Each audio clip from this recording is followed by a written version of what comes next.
Hey, what is up, everyone? Welcome back to another Thirsty Thirsty podcast. Hopefully, everyone's having a good week, and just wanted to say thank you for stopping by, saying hello, everyone at DEF CON and Black Hat. It was awesome seeing everyone. But we're going to get in tonight into like a different topic, not really so much hacking the whole shebang. We're going to talk about some other topics. So if you guys have any questions during the stream or during the podcast, please throw it in the chat and I will get to it as soon as I can. Usually I leave the last 10, 15 minutes for questions just so we don't mess the flow up of the chat. So tonight we have Bobby. I just wanted to say thank you for coming on and do a little intro. Who are you and what have you been up to, dude? No, yeah, it's a pleasure. Thanks for having me. So I know this is a little bit different than your normal podcast. I saw a couple of them prior to jumping onto the podcast, and I don't have a lot of background in the IT world, but I do have a lot of background in the sales department. So, little background on me: I've been working in the sales environment in managed IT services, AI, as far as like robotic process automation, and in cybersecurity sales. And I work out here in Northern California, and I work primarily with major accounts and go through their entire workflow process, help them become more secure, do things along the line of making sure that there's naming conventions and stuff like that, as far as from the creation of a document to the deletion of a document. And yeah, that's pretty much what I've been doing out here. Cool, man. Thank you for that intro. So, as far as like the AI and everything like that, AI and all that stuff is a big, big buzzword, right? Yeah. So, in the sales space, if it's cybersecurity sales or whatever kind of sales, how does that help you on like your day to day stuff? Like, or I guess my question is, what do you think about AI? Do you leverage it? What is the pros and cons about it? For sure. So Um, we use it all the time. I mean, especially because this is kind of our go-to-market strategy as of late, because it's solving a lot of problems that a lot of industries have had that are, number one, time consuming, cost like really expensive. Like, for example, like going digital with your documents. There's Hmm. now you can utilize AI to go digital with your documents, and a lot of these, like a lot of my clients personally, have had offsite storage that they're paying arm and a leg for, and they haven't had the funding to send all of their documents offsite to have these things done. And now with AI, you can bring all that stuff in house, and it automates the entire process for you, and saves you a ton of money and time. That's really what we see. But as far as like the downside of AI that at least I've run into is just the process of getting those things set up. So kind of the proof of concept, making sure that it's working accurately, and then having some kind of a like a human interface to make sure that these things are being um, edited and changed and corrected, and then making sure that it's working efficiently after that fact. Yeah, that's definitely some important stuff. So yeah, so that's definitely good stuff because I use AI on a daily. I'm not gonna lie, like if Hmm. it anything, like if I'm writing some kind of code and I'm like, okay, let's like use this new code and maybe you can manipulate it or change it up. And what the cool thing is with ChatGPT 5, or I use ChatGPT, um, but like when you create code, you can actually run your code within, I think it's called AI code or something like that, which you can see like if it's working or if it has any errors and you can quote unquote right click and fix bug, and then I saved my bacon quite a few times. So I was like, oh shit, like this is pretty cool. So AI is definitely fun stuff. So going into like the software space. So, you know, what is I guess like for maybe MSSPs or MSPs or just like IT consultants, whatever in any kind of firm, where do you see like I guess like cybersecurity sales and software? Is it like you feel like with all this maybe SaaS applications, everything's going to like the cloud type stuff, or like are people still buying like in-house type software? Because everything is cloud based, right? So obviously it's good because you can't pirate it as easily, right? Before you can just use Exactly. like Yeah. key generators. And I remember I used to always pirate Adobe, right? Adobe CS Suite. Like now it's all cloud based and you have to log in and authenticate. So where do you see that with like the software world and in your world? Because that's not my world. So anyone out there that's trying to learn about it. Yeah, so you're right. I mean, I'm seeing a lot more people going to the cloud environment. People are still kind of tied to, those on-premise type s- like software environments. A lot of people are going to cloud. Some people are still using like hybrid environments where Hmm. they like disaster recovery is like a huge one out here in California, Hmm. because we have a lot of fires and people are trying to secure those documents. And if they lose them, then they're SOL at this point. Hmm. So a lot of people are using that hybrid environment as like a backup repository for a lot of their documents and their critical information. But that's mainly what we're seeing. But really, the plan moving forward, because the cloud environments have become so secure and there's so many different backups, people are feeling more confident with going there, especially these small local businesses that have been a little bit hesitant to go to a cloud environment. Hmm. And yeah, Cool. Yeah. So I want to touch on like we talked about some of your last couple minutes, what you do, what you've done, and stuff like that. So if those folks, including myself, I'm very very familiar with account managers um, and all that stuff. So like, but if those people that don't know what an account manager is, or yeah, an account manager, yeah, yeah, what yeah. is, or like I guess they call them TAMs as well, technical account managers, Hmm. or TAM, whatever. So what is that? What are they? That's a What do they great. do? And Yeah, so that's a good question. So essentially, I manage like a few major accounts here in California, and I look at their business processes and go in depth to try to figure out different ways, and then utilize different people like someone such as yourself to do pen testing and stuff like that. And I can give them those recommendations to kind of manage their business structure from that point. But really, it's just making sure that you're the face of the company, right? And you're having those reviews and going over different situations that's going on in their environment and just talk about how it could be more efficient. So right now, I manage about 350 clients here in California, and we touch base once a quarter and just go over what's new, what they're looking to acquire, um, and kind of any issues that they're having within their business structure.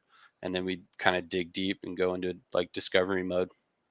nice, nice. Yeah, that's definitely fun stuff. I think it's super important, um, because there was a point in time, maybe just before I landed my last gig, I thought about getting into technical account manager, right? Like the technical stuff is all good in the hood, but at the end of the day, like me personally, like as I'm getting older, I wanted to switch some stuff up. Like I wanted to just try something different, and I applied for major companies, had interviews, and I want to sprinkle some because I've gotten the feedback. Because I always ask for feedback. If I don't get the position, whatever, I want to know why. Like, I hate those automated. Oh, you didn't meet their criteria. I'm like, you just used a fucking AI thing and just you didn't really read my resume, because if Yeah, you read my yeah, resume, that would have been different. But like my real resume, not my LinkedIn resume, right? Like put that out there, like what I really do, not what I portray the world that I do. But anyhow, um, so yeah, like I lost my train of thought. Like for like a technical account manager or account manager, do you see like technical folks being able to transfer, or have you seen like, oh, like I was a sysadmin or a network engineer or cybersecurity guy, whatever, and then they transition to the field of account manager? hmm yeah, absolutely. I mean, the hard part that I've ran into, like I know a lot of people that were, back end analysts or people that were doing like software engineering that went into like the sales type environment. And the Mm-hmm. hardest thing that I've seen them run into is just kind of dumbing it down to Mm-hmm. make it as simple as possible, because having that high level discussion is what kind of speeds the process along. Because if you can't explain it at like a really low level to Mm-hmm. people who don't necessarily understand, essentially like layman's terms, Mm-hmm. it just goes over the head. People feel overwhelmed, and then they tend to just say, we'll just put it on the back burner for now, and then we'll try to, bring it back up when it's, incredibly urgent. And then Yeah. that's always fun too, dealing with an urgent matter. Like this Yeah. needs to be done next week, you Yeah. know?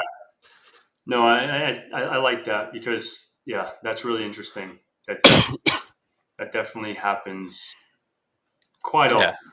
Quite And then often.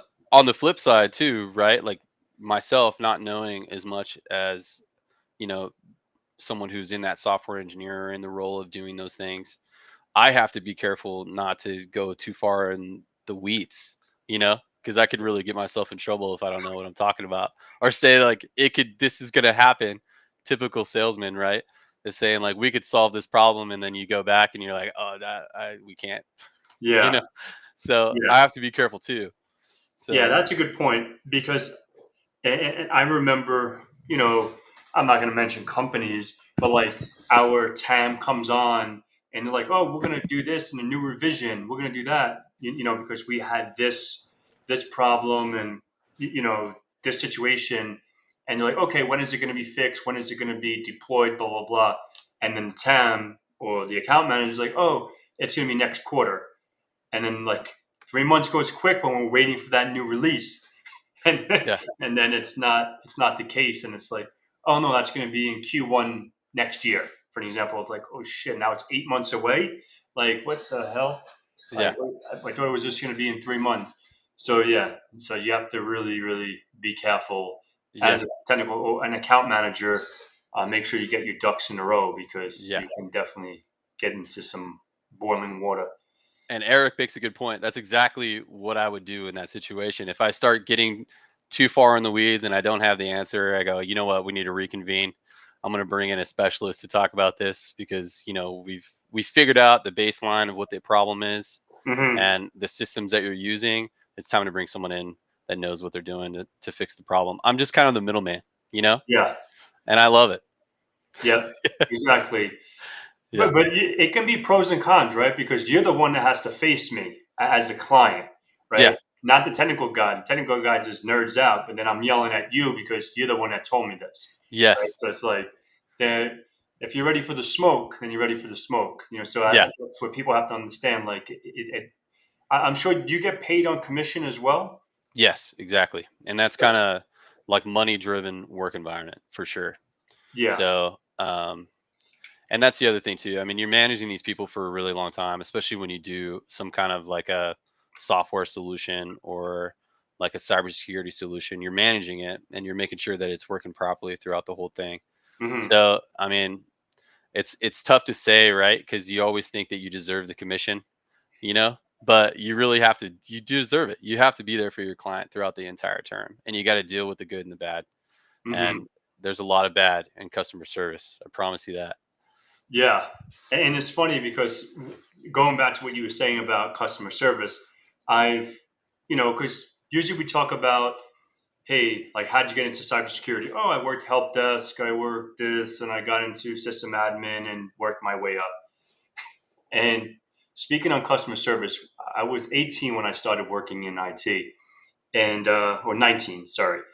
And then like my first job, like I got through a friend and all that stuff. So I worked for a company called the Answer Group, or also known as Tag. So like that's a big call center, and I was on Gateway Computers. Gateway Computers was the account that we supported. And I remember after my shadow session, I got on a call.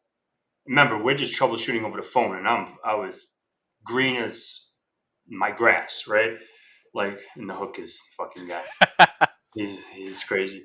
But I was like, this literally, bro, like in 15, 20 minutes of me being on the phone, I was like, this shit's not for me. Like I couldn't do it. So obviously I Yeah. needed the money back then. You know what I mean? So like I figured out hacks because back then you have your phone, you have your phone in the call center, and then you have it plugged into like this little two-prong thing into the phone. So I don't know. I don't know what, maybe the recording for QA or whatever it is. So what I would do, there's two things I would do. So remember, because every call is audited pretty Hmm. much. And so my trick was I did it for like, fuck it. This is 100 years ago, but I did it for almost a year and a half, right? So, and I got away with it for a year and a half until I quit. I never got fired. So, like, if you, like I said, two things. Like, if the customer called and I didn't know what to do, back then a lot of them connected to dial-up or AOL Mm-hmm. or a modem or some kind of DSL line.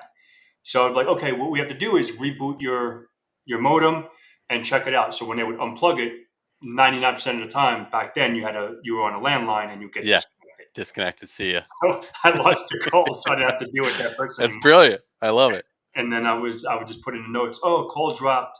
If next person gets it, they're having this kind of issue because I didn't know how to fix it. I didn't know Yeah. what I was doing.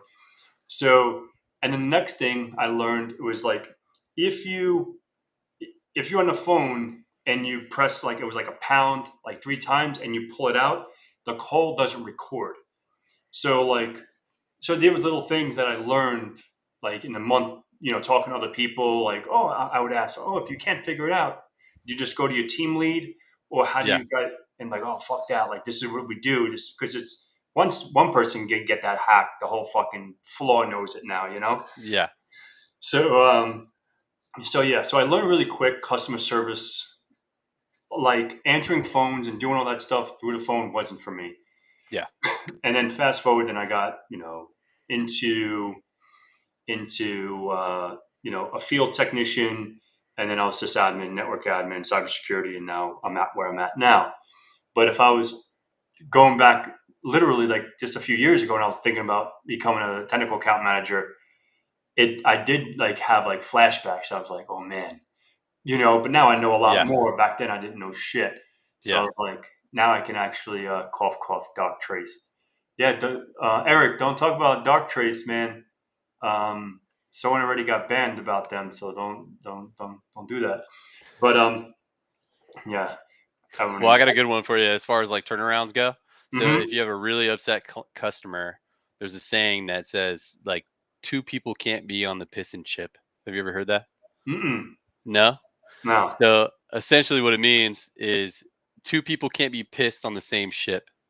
So if a customer calls you and they're really pissed off and they're like, "Hey, it's not working out," like chewing you out, you totally screwed me over, blah blah blah. You get mad too. Like, I can't believe this isn't working out. Like, you gotta, I'll make a bunch of phone calls. I can't believe they dropped the ball or something like that. It's a Mm-hmm. sales environment, so I apologize for throwing my IT guys under the bus. But you do it sometimes, and then they hop off the ship, right?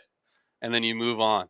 You Yeah, ride along in the piss ship, and then they're like, "All right, well, we'll figure it out," and it works a lot. that's pretty interesting. Yeah, That is super cool. So to touch on this, right? Like, so before you got into cyber sales, like, what were you doing, and what got you into technical sales and technical stuff? yeah, There that's goes Doc Tracer's garbage. I didn't say it; he did it. yeah. That's a good question. That's a good question because so I was in copier sales. So essentially, right out of college, I went into like a copier sales environment Mm-hmm. and very print centric, and talking speeds and feeds and just the most boring thing that you could possibly do. And since then, the job has changed significantly.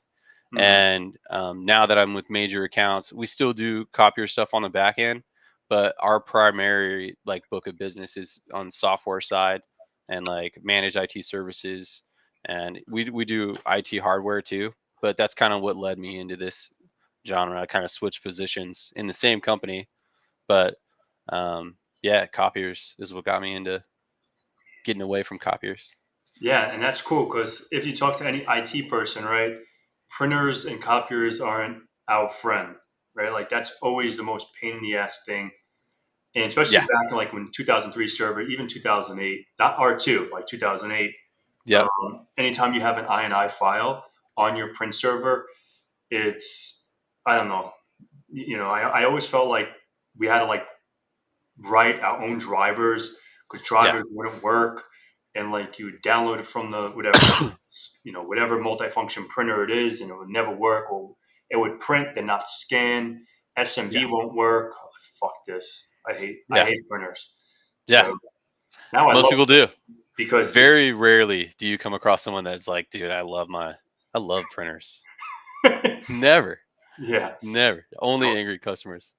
Yeah, But and now it's fun because as a pen tester, as an offensive guy, all the hackers will know that like printers will give out something called SMB or like LDAP. So we have to authenticate. You probably heard yeah. LDAP, and you integrate that with Active Directory and all that fun jazz. And what that does, a lot of people or a lot of organizations, especially smaller ones, when their IT is not that sharp, I guess, like they just know the basics, they just say, okay, like I want to give that printer a domain admin. Hmm. So if we're doing some kind of callback attack or whatever, we can try to harvest those credentials in clear text because they're going to use a protocol called LDAP over 389. So now when that calls back to me as an attacker, I can run like whatever netcat over port 389 and see if we can get any callbacks on that printer, and see if we can get that in clear text. So I've gotten Yeah. DA, you know, well, I guess I do some pen testing out there, guys. But I've gotten DA in a matter of for that kind of attack, maybe in 6 to 8 minutes on an engagement. So it's like it's a very very valid. If anyone watching has ever did any kind of attack like that, let me know. I'd love to. Even if you're watching this after the fact, throw it in the comments. Um, and what is your favorite AD attack? Obviously, now it's all about Active Directory, certificate authority, and all this other stuff. But yeah, that's pretty cool. Have you done You any brought up technical installs or just sales? Yeah, so I mean, I haven't done any like IT installs aside from, I mean, myself personally. I've sold a Hmm. bunch of the IT solutions, like SD-WANs, and we did a couple. Right now, like our driving market is robotic process automation, like just simplifying processes for them. And what is that? If I don't know what it Yeah, is, so it's essentially using like a really lame like AI bot to communicate with different software systems within the work environment. okay. So connecting the two, speed like streamlining a business process and simplifying it to where, like, some of these people that are on the back end admin are on the verge of like quitting their jobs because their job is so like repetitive, where they're just inputting a bunch of data, essentially data entry for the most part, and Hmm. it just streamlines that process, and it's so much cheaper than either hiring an employee or outsourcing that job to do any kind of data entry, and it's become more accurate too, so it's a no-brainer in the market right now. Hmm. So that's kind of our go to market for the most part. But Nice. you brought up a good point as far as like RFID readers on these machines, and Hmm. like identifying yourself on these machines, like HIPAA compliancy, we run into that all the time. And like hospitals, municipalities, and local government, those things are like mandatory now in 2024, 2025. Hmm. So we're running into a lot of that to communicate with Active Directory. It's a hard sell though, because we need to start, as far as selling it, you kind of need to target the IT department versus targeting like the CFOs or the controllers, because they don't get it, Yeah. but it streamlines the process for their IT department and making it so much easier for them to kind of control the work environment for the most part.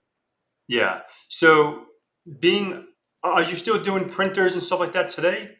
I still do. I mean, my major accounts, so my accounts every once in a while will need like hardware and stuff like that, and because I'm in this role, I don't have like negotiations as far as the equipment goes. I have a set price for a majority of my accounts because they're all pre-negotiated. But Hmm. so we don't really talk about it. They send me an email saying that they need something, and I'll put in an order for it and send it over to them, and that's pretty much what I do as far as equipment base goes. But Gotcha. yeah, So, and you mentioned the RFID, the readers, and everything like that to authenticate. Is that like mostly the way that they're securing these printers? So like any Joe Blow can't just eavesdrop on it and just because yeah. what is the best way to secure a printer?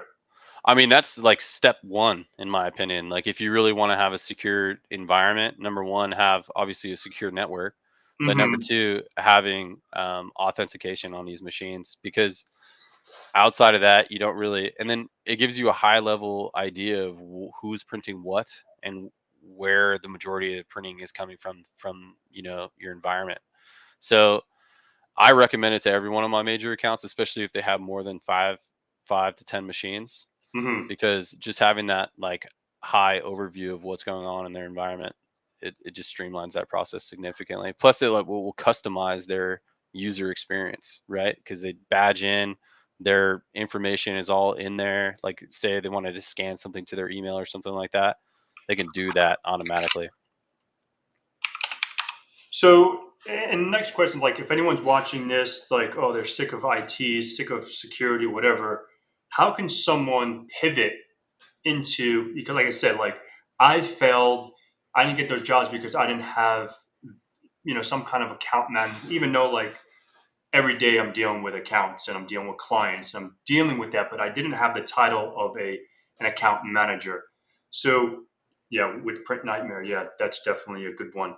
So, like, how can someone pivot into that and be successful and pass that, like, that hurdle, for say, like, oh shit, like, I don't have the experience but I want to get into it, like, is that a possibility? Like, how can For someone sure. do that? And Yeah. So I mean, step number one is to just identify yourself, right? And that's my opinion. You got to know if you're going to work well with other people, because that's my day to day.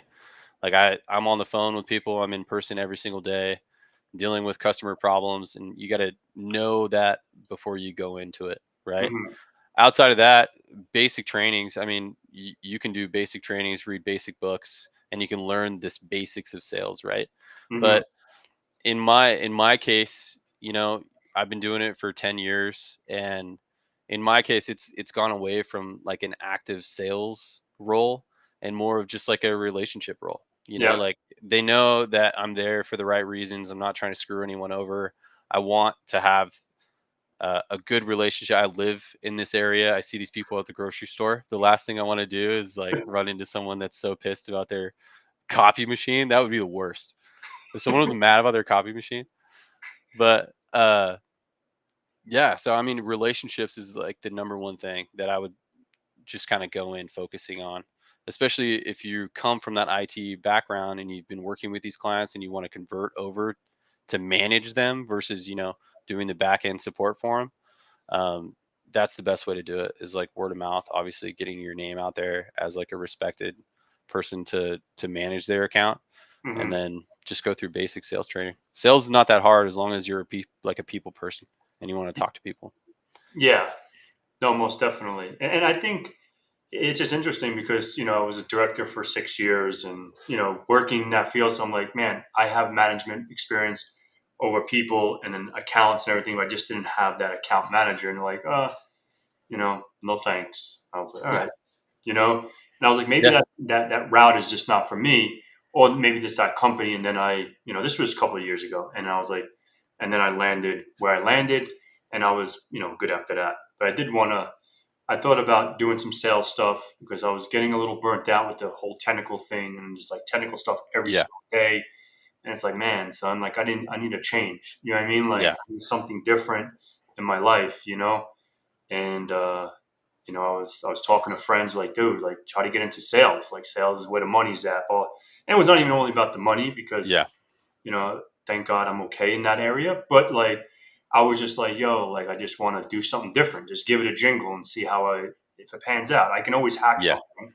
You know what I mean? I can always get into, a security engineering role or manager of engineering, whatever. I just wanted to do something else different. Yeah.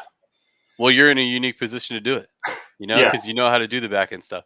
Me, I'm like, I don't know how to do anything. I know like the baseline of like how to sell it, but I'd be going from a sales position to another sales position. That's all I Yeah. need, all I know how to do. Yeah. But the other thing I would kind of, I don't know, it's tough because you have good days and bad days, right? Hmm. As a sales representative. It's a roller coaster and the money's there, right? But sometimes it's not. So like Talk being about that. steady, Yeah. yeah. So being commission based and having like the ability to make a ton of money gives you two things, right? You get a low base salary. is like the common criteria for a sales environment. So that low base salary can stress you out if you don't do well, especially the first starting out as a sales rep, your first like 4 or 5 months, even if you're hitting the turf, going out in the field, making cold calls, doing all that fun stuff. Not fun, even as Yeah. someone who enjoys sales. But um, you're doing all that stuff. It's tough. You got to like really work your way up and build a book of business, and then you got to develop that trust.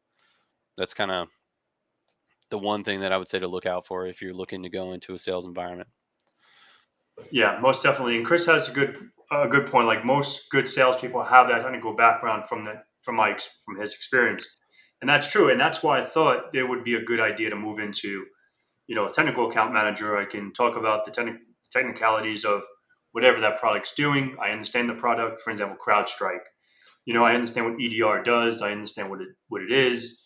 So I'm sure I can sell it because I know how to, configure it. I manage it and all that fun stuff. And but CrowdStrike is not one of the companies I applied for and I interviewed with. But yeah, it was interesting because it was two companies. One actually offered me a position, but like you said, like the base salary, I was like, fuck that. Yeah, I can't live off that. But I didn't think yeah, about the whole sales aspect, right? yeah, Like I was just like, I can't. Sorry, man. Like I can't take that. Um, and yeah, maybe if I would have took it, I would have probably, done successful and whatever. For an example, guys, if you're making 100 grand flat, and then like I have a friend that did, not really a friend, like an acquaintance that did some sales for a minute, and he was a network engineer, and he just didn't want to be a network engineer, and then he got into like not a technical account manager, like an actual sales position for an MSSP down here. Well, it was in South Florida, um, and he was making like 400,000 or 500,000 a year, and it's like holy smokes, like what am I doing yeah, wrong, right? yeah, And so yeah, so the money is there depending on how much you want to get into it. And now with all the software sales, I think is where it's at because yeah, obviously, for example, CrowdStrike or something that we have to renew because the client needs it. It's not like, oh, do I need this still? No, I don't need a printer anymore. I can just do e-print or whatever. You know what I mean? yep, Like some kind of like sales, like Sentinel One or CrowdStrike or any kind of like a SIM solution, Microsoft, something that the clients need to come back, even if they don't want to. They need some kind of product, even if it's a different product, but there's always a sale for that software aspect. So, exactly. And that's taken the place of the copier environment, right? Because mhm, back in the day, that's how copiers were. Everyone needed a copier. They essentially leased them for 5 years, and then every yep, 5 years you have renewed business. But now the work environment has changed so much that it's going more into that digital workplace, and because of that, everything needs to transition. And now the software genre of the work environment is going to boom, like especially with artificial intelligence and these companies that are looking to go, digital or go to that, that cloud-based environment. Like a lot of these companies have not done that yet, and they're just trying to find a way to do it, and no one has gone to their door and showed them how to do it yet. mhm. So it's a unique time to find a bunch of business. Yeah, that's Yeah. definitely that's definitely some good stuff. Let's. I wanted to touch on something else, but I lost my note. Um, shit, I don't know where it went. But anyhow, so yeah, um, where the hell did my note go? I clicked away and now it went away. Oh, so like, so what do you keep? Because I want to touch on like some, I don't really know too much about sales. I know like the technical world, we can experience burnout, overwhelming mental health stuff, all this other stuff. So I just want to touch on this just in case someone's watching this, like, oh, I want to be an account manager because they just sell and they don't have to think anymore. They don't have to be the brains of the operations, right? They can just sell shit and make money. That's what it sounds like from the outside. It's like, oh, it's easy. It's Yeah. cool. Fuck, I can turn off my brain and say, hey, you need to buy this because you need to be protected or whatever. Yeah. So, like, outside of like work, what do do you in your career? Do you experience burnout, or how do you deal Oh, with for sure. how do you For deal with sure. that stuff? Yeah. So I mean, you grow numb to a lot of the losses. So that's Mhm. the key, right? You're gonna be active in a lot of sales cycles. and we'll say maybe 75% of them close at a good ratio, and the other, 30, 25% of them don't. And some of those 35% are, $1 million deals that you've already, cashed out your credit card. Don't do that. You get that dough. Don't do that. Yeah. But, people do that where they're like kind of banking on that paycheck, or, it's going through the implementation stage, but right when, you go to deploy it, they're like, they get cold feet and they back off. Those things happen. And that could create burnout almost immediately. Like you go home, you're trying to sleep, and you're like, I should have made 50 grand today and I didn't. Yeah. And those things hurt. And on top of that, you make a ton of phone calls, right? Especially when you're starting out in the sales environment before you have your book of business, and you Hmm. get you get snowed on a lot.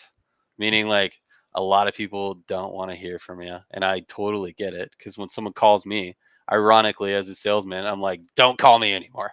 You know? Yeah. But yeah. So you get that a lot no matter what you do. Even if it's something that they really want, they're just in that mindset of, we don't take solicitors, but they're still on like a paper bound process. They're super vulnerable when it comes to security. They still need that service, but they're like, no, you know, and you get that a lot. So And that how do you get that'll create past that? burnout. Like in your world, like how do you, for example, in our world, right? I remember like when I was just a system engineer for an MSP many moons ago. Like we would have to go in, we would be salesy because like, oh, check out their firewall. If their firewall's from 1985, make sure they tell them they have to upgrade it because it's only supporting 10 megabytes throughput. Back then before they Yeah, went to 100 and then a gig and 10 gig and now fucking quadruple gig, whatever. But so how do you get past that? Like, how do you get like that's showcase a that they need it? yeah. Yeah, no, that's good. And I mean, the key is to have like a vertical market strategy, right? So, say you went into like a municipality, like I work with a lot with school districts and state and local government. Mm-hmm. Say you went in there and they're like, no, we're not interested. We don't want to go paperless. We're fine with the way our process is now. You have to use the vertical market strategy. So you essentially go in there and you say, I get it. Like change is tough, especially when it comes to state and local government. It's so hard to Mm-hmm. get things approved. You have to identify that they said no, right? But you have to turn that around. You have to say the city ABC was said the same thing, but they're so glad they did it now.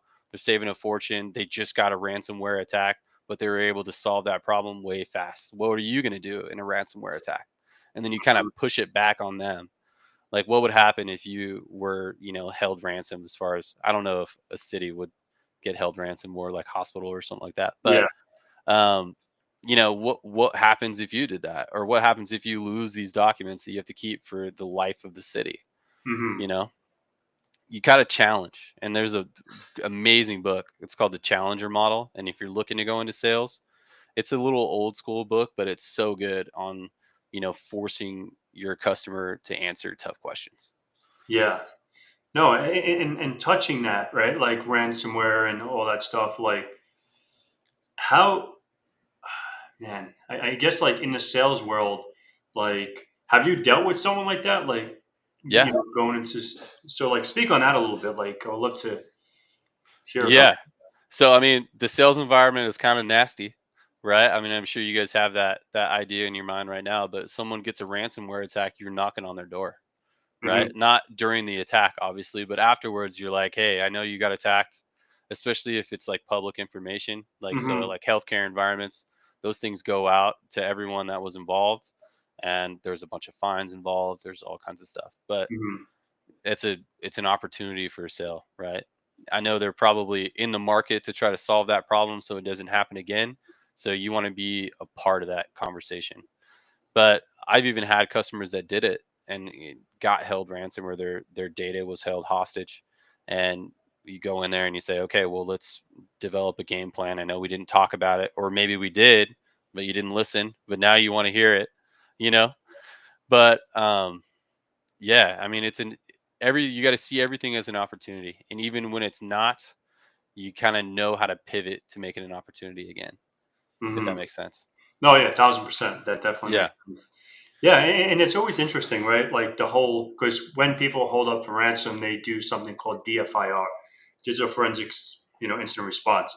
So when and it's always the same thing, right? It's always a reactive thing, and it just sucks because I remember at my old company or old company, like you know just I think 2-3 months prior to me leaving, like one massive client, and we kept on telling them like they need this, they need that, they need whatever, and they just kept on denying. They're like, oh, we're too small.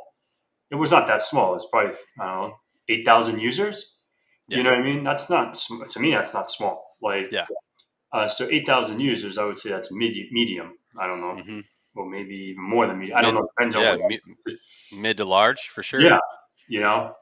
And they're like, oh no, like we're not. I guess when they like, oh, we're not a target. Like we're just a little company that's I don't know, selling fucking soda tops. I don't know, whatever it was, right? So it's like something that people don't even think about, and they're selling it, and they ended up getting ransomware, and it was just like the craziest thing because you know we were trying to sell them no before, right? So they're like, okay, like we need to get no before installed or on everyone's, for everyone to go through because they had need to go through some kind of security awareness training, and that's like, no, no, our people don't click on no links and blah blah blah, and long behold, someone clicked on a link and Yeah. they got. And the thing is, even though it was 8,000 users, I don't want to get too technical in the VLANs and inter VLAN routing and how things are tagged when because it was on one flat network. So people are like, oh, no, it's not a /24. That's only 254 hosts. So it supported, I don't know, 6 or 7,000 IPs. So like it was all pretty much on one, I think two separate networks in a voice VLAN and a data VLAN. So yeah, so the whole fucking place got ransomed, and it was interesting. It was like a 3 month recovery, and Yeah. I Which is think short for a lot of yeah, people, right? Like those things can take a long time. yeah, yeah. It was really interesting. And then they bought everything, right? They wanted to get everything. That was the whole moral of the story, right? The whole sales aspect. They Yeah. don't want to do it now because they think, oh, spending $500,000 or $1 million today, but they ended up spending, I think, 4 million. Yeah. You know, on that whole on our service, and they gave some files. They had to decrypt some files, and and uh, and long behold, it was because of a disgruntled employee. Hmm. It wasn't really like a ransomware gang. It was an insider job, which was really funny. After we did our investigation, we found out who it was and what happened and all that stuff. But it wasn't. They did it internally. They sent an email and they did it all. Uh, Whatever. Dang. Data don't lie. Logs don't lie. Headers Yeah. don't lie on emails. So you know Yeah. you have an entry node and exit node, but you still have data that tags along, and you have a tag on everything. But people don't think about all those things, right? They just impulsive Yeah. and they get crazy. That's exactly what I was going to say. They don't necessarily understand the repercussions and like what happens to the work environment. So Hmm. one of my clients had a ransomware attack and they were down for 4 months, but it was a small local hospital. Yep. And when a hospital is held hostage, everything is paper bound, everything is shut off. So you have doctors writing, the entire diagnosis and the common criteria of doctors having horrible handwriting. So all that data has to be stored once everything is, solved. And Hmm. then people are, walking medical information across the halls and stuff is sitting on the desk and creating all these other HIPAA compliancy issues. And it's a huge deal. And if any of that medical data, like this is one of our sales kind of talk tracks, right?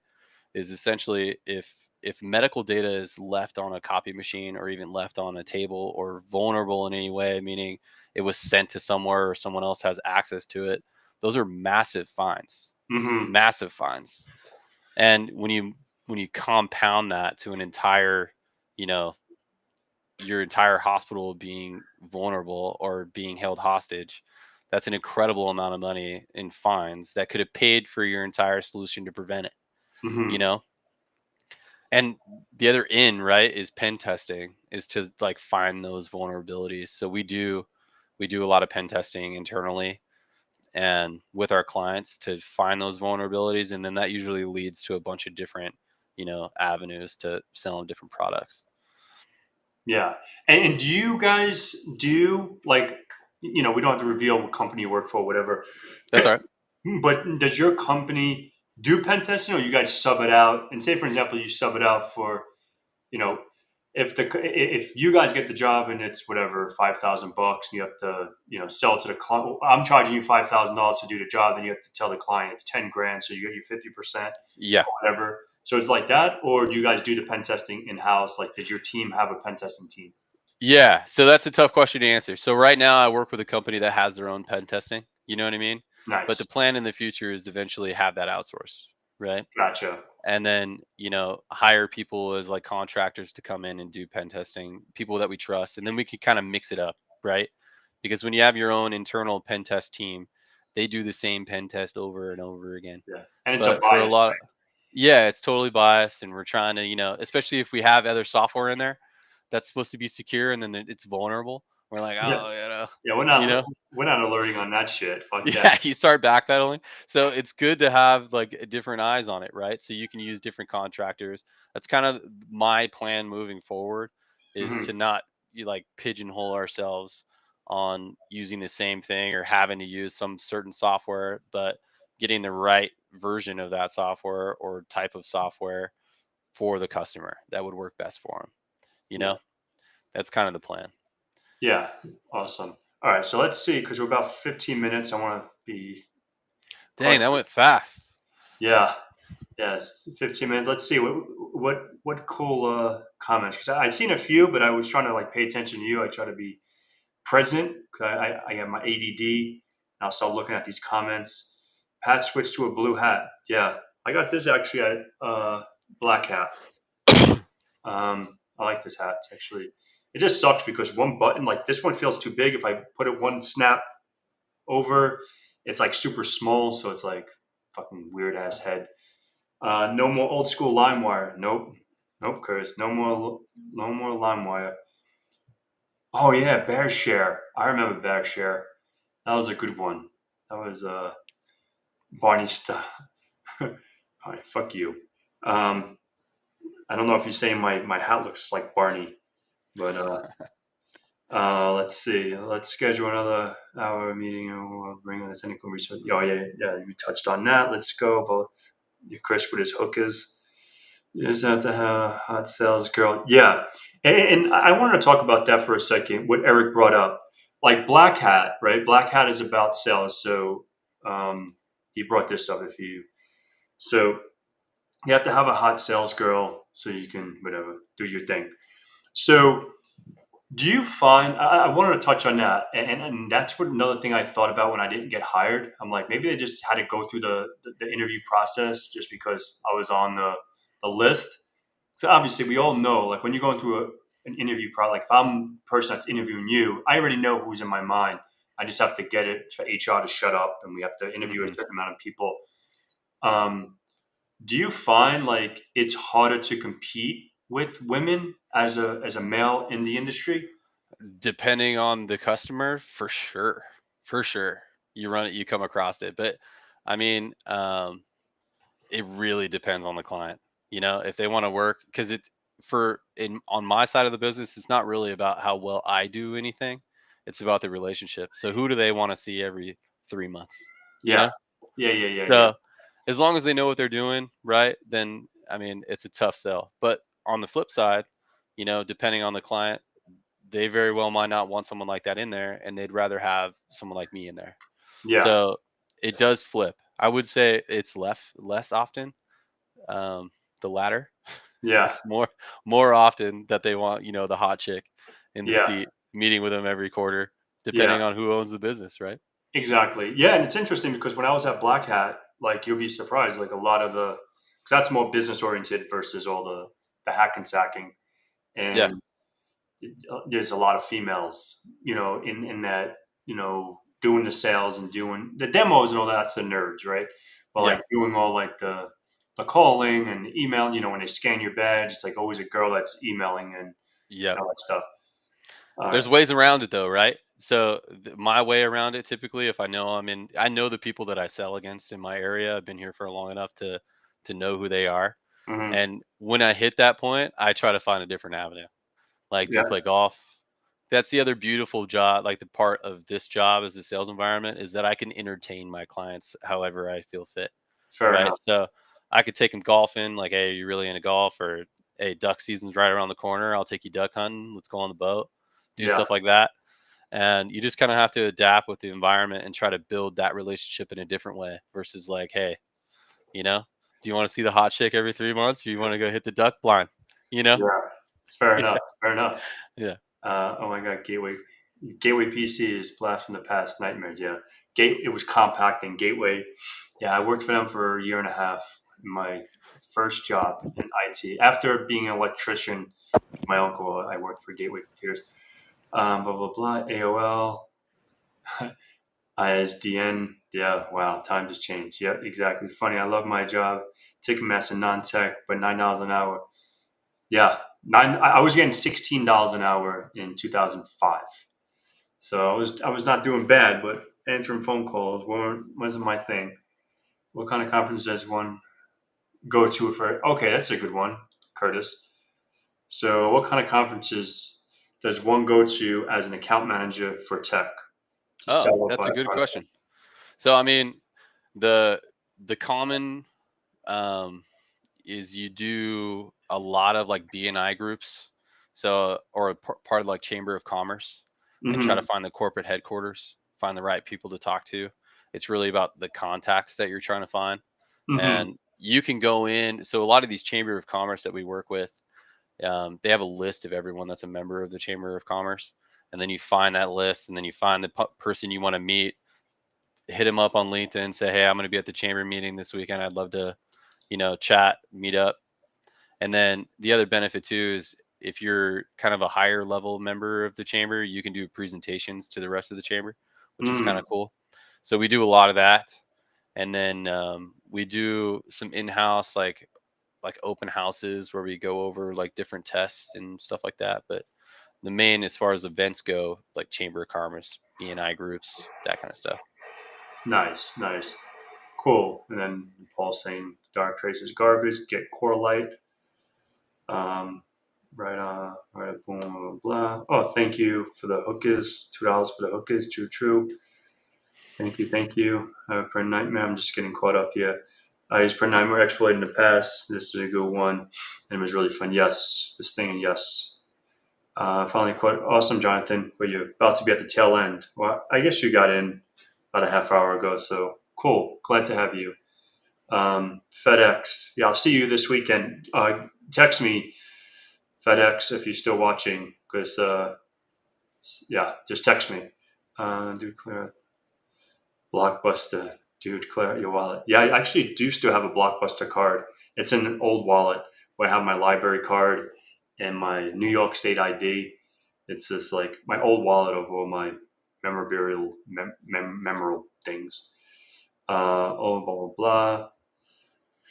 Just gonna go see if there's anything interesting. Man, I hated my first IT job challenge. I fucked up on my clothes. Damn, yeah, print toners. Those will get you powder everywhere. If you're gonna feel this as a massive good change, yeah. I wish I would have got. It would have been cool to try something different, but wasn't my path. It didn't work out. What's good? So, yep, we know that. Sup, sup. Miles, okay, I'm doing the wrong thing. I don't know what the hell you're talking about, but another good printer exploited last year. The brother printer authentication bypass. It was way too easy. It was too easy. I don't remember that one.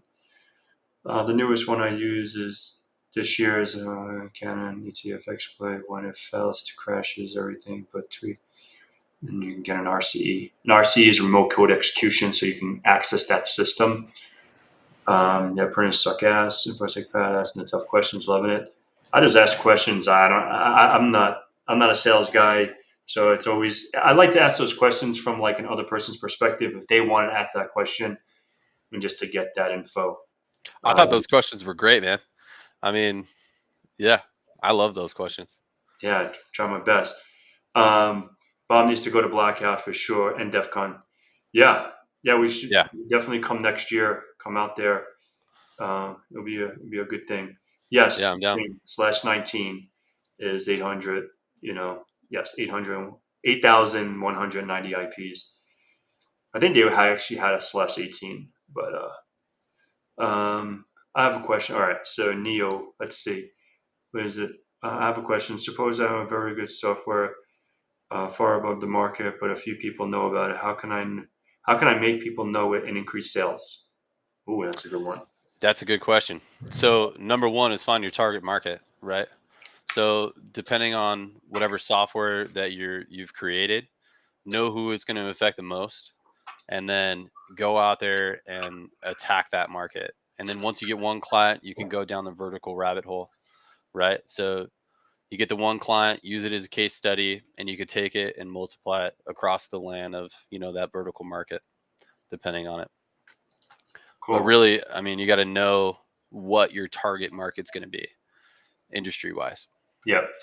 Awesome. Yeah. It's crazy. Green teas. Love, dude. I'm addicted to that shit. Thank you. Thank you. Let's see. Anything else? Golf times with the client. Huge. I suck at golf. Golf is Yeah. not my thing.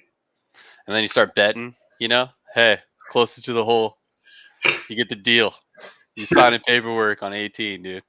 It's funny because I'm really good at driving. I can drive the shit. I can hit the ball.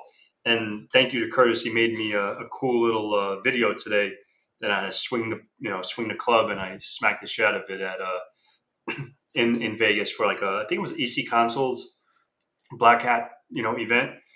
And speaking of EC Console, Paul, if you're here, you better go get that CEH. Um, so that's an inside joke. Palo Alto displayed at a conference last year, and a real woman wearing lampshades. Well, I wasn't there last year, so this is my first year at Black Hat. What's new? All right, so what's new coming up for you, Bob, from the main man of the hour? Yeah. So I mean, I got quite a few things coming up here in the future. So I mean, I've been working in the corporate environment for a really long time, and the corporate environment kind of we touched on it a little bit. It kind of pigeonholes you down a certain path to take care of your clients. And I've been thinking about starting my own practice to go with my current clients and take better care of them and do those things where we could pivot. We can use different vendors. We're not stuck to using, our corporate world, right?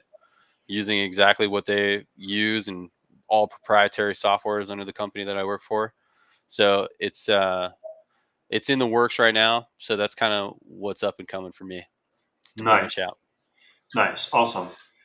Yeah, I think that's it. Neofetch, thanks. Boom, boom, boom. Well, I guess in here it says boom, thanks, but on the chat it looks like that. So yeah, I think that's it for today. I guess any Right last on. closing words? I mean, for me, I mean, I really appreciate being on here. It was really cool. I looked at a couple of your videos. I learned a lot. Obviously, a lot of it was way over my head, but it was really, really awesome to be on the podcast with you today, for sure. Yeah, I really appreciate it. And hopefully it was informative for those folks that, maybe if you're talking to a technical account manager or an account manager, now you know how to approach those folks and push their buttons a little bit to get you what you need instead of, trying to blow smoke up your ass.